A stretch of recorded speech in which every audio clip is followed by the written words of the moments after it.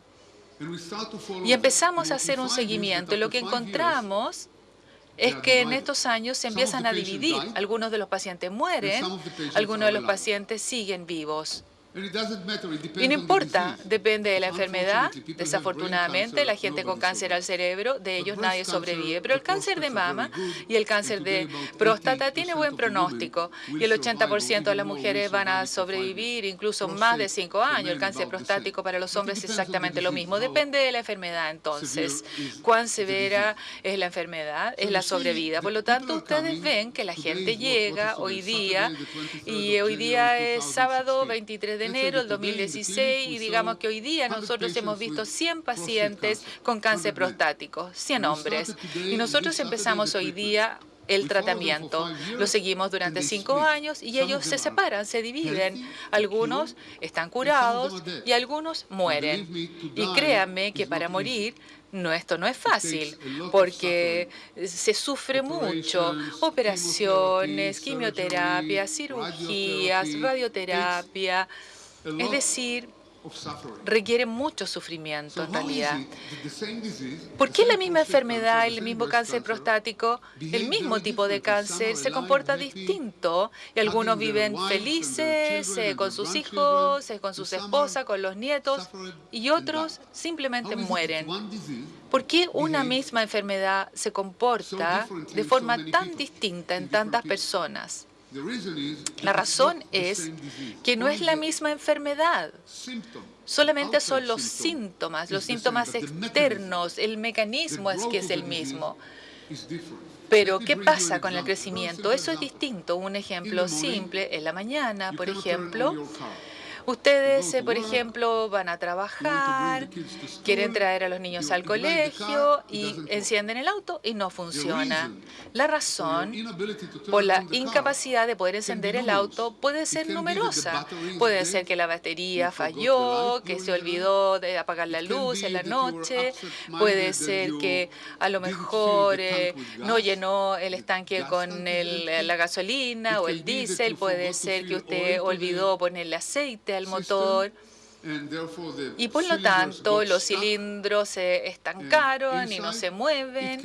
Es decir, adentro puede ser que, no sé, finalmente no hay ignición, no hay chispa, las bujías no encienden, se mojó el motor durante la noche porque llovió. Es decir, todo está completamente paralizado. Pueden ser muchas razones que todas se relacionan con temas mecánicos. Los síntomas es que finalmente el auto no enciende. Lo mismo pasa con el cáncer. El síntoma es un tumor, pero el mecanismo, el crecimiento de este tumor es distinto. Por lo tanto, algunos de los mecanismos son muy agresivos y estos pacientes van a morir. En algunos de los mecanismos pueden ser un poquito más leves, son tratables y por lo tanto estos pacientes van a sobrevivir. Y esta es la razón por la cual nosotros vemos esta variedad, esta diferencia en la conducta de la enfermedad. El problema es que para el paciente individual, digamos que tenemos a una señorita Elizabeth Robert, cualquier nombre, que viene al médico y el médico encuentra de que tiene, no sé, un problema en el pecho, un nódulo, y que viene el señor Rabinovich y que el médico dice también que tiene dificultades acá en orinar y el médico encuentra que tiene un tumor en la próstata. El señor Zinovich o la señorita Roberts, ellos le piden al médico, le preguntan en realidad cuáles son mis oportunidades, mi posibilidad de sobrevivir, de poder mejorarme, de volver hacia mi familia. Y el médico les dice a él o ella, 10%, 20%, 50%, no importa, pero utiliza un porcentaje, utiliza estadística. Eso es lo que se ha hecho hasta ahora, al menos. Y el paciente le pregunta al médico, ¿y cómo sabe usted eso? Y el médico le dice, bueno, escuche, yo tengo 70 años, he estado en esta clínica durante todo este tiempo, 40 años, he visto miles de pacientes como ustedes y yo sé que de eso, no sé, 50, 40 mueren y el resto sobrevive. Por lo tanto, es todo estadística. Pero el paciente entonces se dice, pero ¿cuáles son mis posibilidades? Estoy hablando de que son mis posibilidades de sobrevivir a esta enfermedad. Y el médico le dice, bueno, no sabemos, tenemos que esperar 5 años y ver a qué grupo pertenece. Yo no le puedo decir ahora. La medicina y la ciencia no puede vivir con esta noción de que se trata de estadística. Hay mucho esfuerzo que se lleva a cabo. No se trata solamente de estadística y lo que nosotros tenemos hoy día se llama medicina de precisión, medicina que es mucho más exacta. Y la gran revolución ocurre realmente en abril del año 2000, cuando el primer genoma humano, ustedes escucharon en la mañana, ¿no es cierto?, del ADN, del genoma, cuando este genoma es secuenciado. Fuimos capaces de tener acceso a nuestra propia biblioteca, pudimos leer nuestro propio repertorio genético que hemos heredado de nuestros padres, del padre y de la madre. Y a través de los años hicimos un clic para poder mejorar en todo esto dramáticamente. Para darles una idea, el primer genoma costó aproximadamente 700 millones de dólares, 700 millones de dólares, y tomó casi 10 años el poder leerlo. Sin número de letras que están en esta biblioteca, son 3.000 millones aproximadamente para que tengan una idea de cómo se lee este genoma. 700 millones de dólares, casi una década. Hoy día, sábado 23 de enero de 2016, somos capaces de hacerlo por menos de 10.000 dólares. Recuerden, 700 millones, hoy día 10.000, y sigue bajando. En un día, no sé, 10 años, se restringió en forma absoluta. En pocos años va a costar nada. la verdad es que el precio va a bajar, ¿no es cierto? No sé, $5.000 o menos, o no sé, $500. El precio de, no sé, de un equipo de resonancia, de un escáner, más o menos ese es el precio aproximadamente. Puede ser $200, $600, pero más o menos estamos hablando de diferencias de rango de $100. Y va a caer incluso mucho más en una hora. Una hora es menor de un CAT scan donde tú eres colocado en una máquina, pasas por ahí, escuchas todo este ruido de los imanes, sale después de una hora o menos, y en una hora, ¿no es cierto?, vamos a poder ser capaces de ver lo que antes costaba $700 millones. Entonces, un desarrollo enorme, no solamente de la tecnología, sino que de la ciencia computacional. Con esto ha traído grandes oportunidades también al ser humano, porque las grandes oportunidades es que hoy día tenemos la posibilidad de leer el ADN, de poder encontrar las mutaciones que nos enferman, ya sea de cáncer, ya sea de infarto, de Alzheimer, de cualquier cosa. Porque al término del día, la mayor parte de las enfermedades son causadas por alguna alteración del ADN, pero no solamente el ADN. No quiero complicarlo mucho eso, porque mientras más largo el ADN, con otras tecnologías podemos ver las proteínas, todos los componentes y realmente podemos leer toda la química del cuerpo. Y esto es lo que es la termoquímica. Hoy día tenemos la visión de toda la química que sigue evolucionando. No todas las tecnologías son iguales, están al mismo nivel. Algunas de ellas todavía están un poco atrasadas, otras están más avanzadas, pero todavía somos capaces de poder tener un cuadro muy detallado de todo el cuerpo. Por lo tanto, la capacidad de poder ver todas las enfermedades que tenemos, que incluso vamos a tener en el futuro, y vamos a hablar de eso en un momento. Por lo tanto, en el futuro, y en el futuro cercano, esta mujer que viene al médico, ¿no es cierto? Y el médico le saca una biopsia, pero no la lleva al microscopio, y yo voy a volver a esto en un minuto. Los voy a dejar esto acá, ustedes pueden revisarlo. El médico es capaz de tomar una biopsia rápida, analizarla y decirle a la señora que usted, esta persona tiene mutación A, esta otra tiene mutación B, y esta mujer que tiene mutación C, y entonces va a hacer el tratamiento C, A o B. Por lo tanto, nosotros vamos a ser capaces, y somos capaces de que las personas sepan exactamente cuál es su situación. Si volvemos a la biopsia del cáncer, para que tengan una idea de lo que yo estoy hablando y usen su imaginación en esto, estas son dos biopsias. Entonces, en la biopsia, nosotros podemos tratarlos con anticuerpos y los anticuerpos reconocen la mutación. En este caso, en esta señora, estamos hablando de los receptores de estrógenos. Receptores de estrógeno que son receptores de hormona de la mujer, y vemos a la mujer B, la mujer en el lado derecho, donde tenemos continción y vemos estas islas café del cáncer. La mujer A en el lado izquierdo, ¿qué es lo que pasa ahí? No presenta esa situación. Eso significa que la mujer B en el lado derecho tiene una mutación en el receptor de estrógeno y ella puede ser tratada con un medicamento que se llama tamoxifeno, que está acá. Pero la mujer A, si yo le doy tamoxifeno, no va a ocurrir nada porque no tiene esa mutación. Va a ser una pérdida de dinero y va a ser una pérdida de esperanza. La enfermedad va a seguir progresando porque esa no es la razón. Ella tiene otra cosa. Y ustedes van a ver ya, a partir de acá, que tenemos dos cánceres de mamas. Uno, mutación de receptor de estrógeno, y la otra de otro tipo de mutación. Entonces, la mutación, por ejemplo, no sé, el receptor HGF, por ejemplo, es otro tratamiento en este lado, en la parte superior. Pueden ver el tratamiento para el receptor HGF. Por lo tanto, entonces empezamos nosotros a estratificar, empezamos a entender el nivel molecular con el cual nosotros llamamos los impulsores o la maquinaria que está detrás de la enfermedad.